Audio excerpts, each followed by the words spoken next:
وعجلت إليك رب لترضى. إذا ما تبنا في رمضان متى نتوب؟ إذا ما تبنا في رمضان متى نتوب؟ إذا ما تغيرنا في رمضان متى نتغير؟ قد يقول قائل هل التوبة مخصوصة في رمضان؟ لا لا لا، التوبة في كل وقت ما لم تغرغر الروح وما لم تطلع الشمس من مغربها. لكن ليش أنا أقول في رمضان؟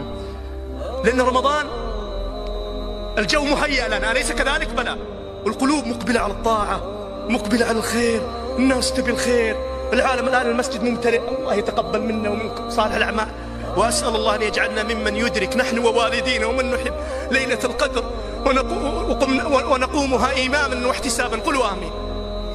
الناس ما جت إلا تبي الخير، الناس ما أقبلت إلا تريد الخير، الناس طيبة، الناس فطرتها طيبة، بس متى يحرك الخير اللي في قلبه؟ متى يبدأ يقبل على الله؟ خلاص الآن صفحة جديدة.